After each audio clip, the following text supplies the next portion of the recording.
নমস্কার বন্ধুরা, আশা করি আপনারা সবাই ভালো আছেন। মহুয়ার নতুন একটি ব্লগে আপনাদের সবাইকে জানাই অনেক অনেক স্বাগত। সকালে ঘুম থেকে উঠেই উঠোনের এই অবস্থা দেখে মাথা খারাপের সাথে সাথে মনটাও খুব খারাপ হয়ে গেল, জানেন তো।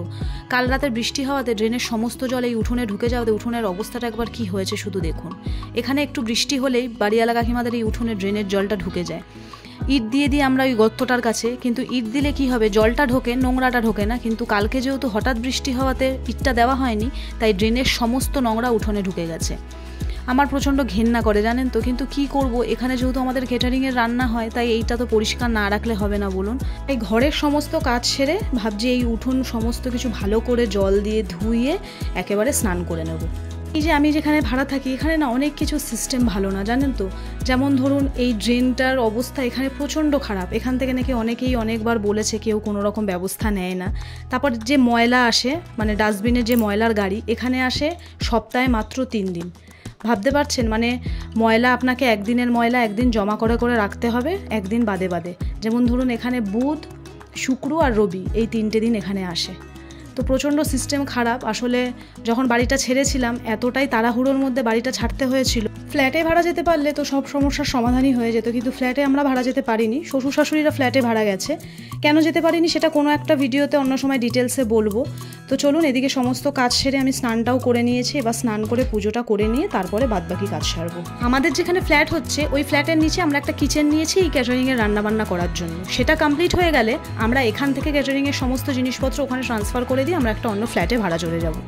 কিন্তু যেহেতু ফ্ল্যাটে তো প্রত্যেক দিনের এরকম রান্না করা পসিবল না, ওখানে এরকম জায়গাও পাবো না, সেই জন্য আমরা ফ্ল্যাটে ভাড়া যেতে পারিনি।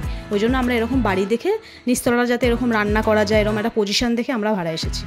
এখন বাজে ওই 15টা মতো, পুজো হয়ে গেছে, ঘরের বাদবাকি সমস্ত কাজ কমপ্লিট। এখন সোজা রান্নাঘরে ঢুকবো, ঢুকে টিফিনটা বানিয়ে নেবো চটপট করে, তারপরে রান্নার কাজ শুরু করবো। ঠিক আছে, চলো দেখতে থাকো।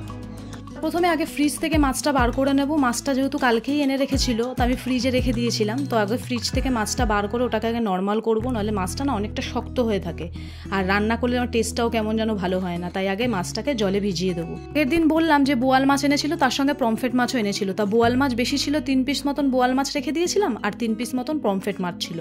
তো এই দুটো মাছকে আজকে রান্না করব। পমফ্রেট মাছটা ইচ্ছা আছে সর্ষে দিয়ে করব, আর বোয়াল মাছটা নর্মাল করে রাত্রের জন্য রেখে দেবো। এর সাথে করব মাছের ডিম এনেছে, মাছের ডিম দিয়ে চিচিঙ্গে ভাজা, খুব সুন্দর লাগে খেতে। আর এইদিকে আমি কাল রাতে মৌরি মেথির জলটা ভিজিয়ে রেখেছিলাম। ওটা আমরা ওই সপ্তাহে মানে ওই একদিন পরপরই খাই। যা গরম পড়েছে, মানে এটা পেটের পক্ষে খুব ভালো এই মৌরি মেথির জল। এর মধ্যে 2-1টা বাতাসা দিয়ে দিই, দিয়ে ভিজিয়ে রেখে দিই, ঘরে সবাইকেই দিই, অজয়, ডোডো, আমরা সবাই খাই। আর এদিকে ডোডোর জন্য ম্যাগি বসিয়েছি। ওকে অনেক দিন ম্যাগি দিই না, তাই বললো আজকে মাম্মা আমাকে প্লিজ একটু ম্যাগি করে দাও টিফিনে। তাই ওর জন্য ম্যাগি বানিয়েছি, আর আমাদের জন্য ফুলকপি আলু দিয়ে একটা তরকারি আর রুটি বানিয়েছি। চিচিঙ্গাটা কালকে রাতেই কেটে রেখেছিলাম, যেহেতু আজকে একটু বেরানোর আছে বিকেলে, আর আজকে উঠতেও একটু ঘুম থেকে দেরি হয়েছে। যেহেতু কাল রাতে আবার এডিটিংয়ের কাজটা করেছি, যেদিনকে সন্ধেবেলায় করে রাখি সেদিনকে অতটা সমস্যা হয় না, কিন্তু যেদিনকে রাত্রে করতে হয় ওই এডিটিং করতে করতে আমার 1:30 পৌনে 2 বেজে যায়। তো সেদিনকে উঠতে না একটু দেরি হয়ে যায়। তো অসুবিধা নেই, অনেক কাজই সারা রয়েছে। যেমন ধরুন এই চিচিঙ্গা কাটতে কিন্তু অনেক সময় লাগে, তাই জন্য চিচিঙ্গাটা কেটে রেখে দিয়েছি। আর এখন নুনটা মাখিয়ে রেখে দেবো খানিকক্ষণ। নুন মাখিয়ে রাখলে কী হবে, এটা জল বেরিয়ে যায় আর খুব তাড়াতাড়ি ভাজা হয়ে যায়। আর আজকে মা, মাসি, যেহেতু মাসি এসেছে একসাথে অনেক দিন পর একটু বিকেলে বেরানোর প্ল্যান আছে, তাই তাড়াতাড়ি করে কাজ সেরে নিচ্ছি। রান্নাঘরের কাজ অর্ধেক গুছিয়ে এখন চলে এলাম ঘরে। আজকে বেড কভারটা কেচে দিয়েছিলাম, তাই ভাবলাম এই ফাঁকে আগে আমি বেড কভারটা পেতে নিই, তারপরে আবার রান্নাঘরের গিয়ে কাজ সারবো। এখন তো তাও একটু দেরি করে উঠলে পরে কাজ কোনো রকমের ম্যানেজ করে নিতে পারছি, কিন্তু এই কদিন পরেই আবার ডোডোর স্কুল খুলে যাচ্ছে, সামার ভ্যাকেশন শেষ, তখন কিন্তু কোনো মতেই আর দেরি করে উঠলে চলবে না। দেরি করে উঠলেই স্কুল বাস মিস। ডোডোর স্কুল খুলে গেলে তখন রাতেও তাড়াতাড়ি আমি আরও সবার আগে ঘুমিয়ে পড়ি। তারপর অজয়ের খাবার রাখা থাকে, ও যদি বাড়িতে কাজের জন্য আসতেও দেরি হয় তো ওটা নিয়ে তখন খেয়ে নেয়, আর তখন সকালেও আমাকে তাড়াতাড়ি উঠে পড়তে হয়। ওই ধরুন 6:45 থেকে 6টা বাজে 10 মিনিট বাকি, এই সময়ের মধ্যে আমাকে ঘুম থেকে উঠে পড়তে হয়, নইলে আমি ওর টিফিন করা, ওর সমস্ত কাজ গোছানো এগুলো কিছুই ম্যানেজ করতে পারি না। এখন যাচ্ছি কাকিমার ঘরে। কাকিমা কোথাও একটা গেছে, আর কাকিমার ঘরের যে পাখিটা ও প্রচণ্ড পরিমাণে চিৎকার করছে। আমি শুনতে পেয়ে কাকিমাকে ফোন করে বললাম যে কাকিমা, স্কিটু খুব চিৎকার করছে। তো কাকিমা আমাকে বললো যে মৌ, আমি তোমাকে বলে যেতে ভুলে গেছি, তুমি এক কাজ করো, চাবিটা নিয়ে তুমি গেটটা খুলে ওকে নিয়ে এসে তোমার কাছে রাখো, বিকেলবেলা আমি গিয়ে আবার ওকে নিয়ে আসবো। আর যেই না আমার গলার আওয়াজ পেয়েছে তোমরা ভাবতে পারবে না ও এত খুশি। আসলে আমি তো সবসময় ওপরে যাই ছাদে, তো ও আমাকে না অনেকটাই চেনে, তো ও দেখে বুঝতে পেরেছে যে ওকে হয়তো এবার আমি নিতে এসেছি। খুব খুশি, ও একদম একা থাকতে পারে না। যখনই ধরো ওকে কাকিমা ঘরে রেখে কোথাও যায় ও খুব চিৎকার করে। তাই ওকে নিয়ে এখন সোজা চলে যাব, নিচে গিয়ে আমার ঘরে রাখবো, তারপর কাকিমা যখন বিকেলে আসবে ওকে নিয়ে নেবে। আর এইদিকে আমি আমার রান্নাটাও বসিয়ে দিলাম। আর এখানে না আমি একটু ডোডোর ওপর রেগে গেছিলাম। আসলে ও খুব একটা বদমাইশি করে না, মিথ্যে কথা বলবো না, কিন্তু যখন বদমাইশি করে এক একটা এমন কাজ করে আমি ভীষণ রেগে যাই। আবার বকার পরে আমার নিজেরও খারাপ লাগে যে কেন আমি ওকে বকলাম, কিন্তু বাচ্চাকে তো একদম আবার না বকলেও মাথায় একদম চড়ে বসবে, তাই না? এত তো আবার লাই দেওয়াও ভালো না, তাই বকতেও হবে, ভালোবাসতে হবে। তো চলো এদিকে আমি আমার রান্নাটা বসিয়ে দিলাম, আর এর ফাঁকে আমি একটু বাতাসা ভিজিয়ে দিচ্ছি পেটটাকে ঠান্ডা রাখার জন্য। আমি যে পুজো দিই ঠাকুরকে, সেই বাতাসাগুলো আমি একটা কৌটোতে রেখে দিই, তো ওটা আমি এরকম মাঝে মধ্যেই 6-7টা বাতাসা দিয়ে একটা গ্লাসে ভিজিয়ে রেখে খাই। তো চলো এদিকে সব কাজ সেরে চটপট এখন খাবারটা নিয়ে বসে পড়লাম। খেয়ে দিয়ে উঠে রেডি হয়ে বেরিয়েও পড়লাম, যাচ্ছি হচ্ছে গোড়াবাজার। মা, মাসি, ডোডো, আমি, কাকি সবাই মিলে যাচ্ছি। ডোডোকে ঘরে থাকতে বললাম, ও বললো কি আমিও যাবো তোমাদের সাথে। আমি বললাম ঠিক আছে চল। অনেক বছর পর গোড়াবাজার যাচ্ছি, জানো তো আগে তো প্রায় সময় অজয়ের সাথে চলে আসতাম, কিন্তু মাঝখানে অফ হয়ে গেছিলো, যেহেতু অনলাইনেই তো বেশিরভাগ জিনিস কেনা হয় সেই জন্য। আর গোড়াবাজারে এসে দেখলাম যশোদার ঠিক সামনে না খুব সুন্দর সুন্দর হাত পাখা বিক্রি হচ্ছে, যেহেতু সামনে জামাই ষষ্ঠী স্পেশাল, তো বিভিন্ন রকমের দামের পাখা ছিল।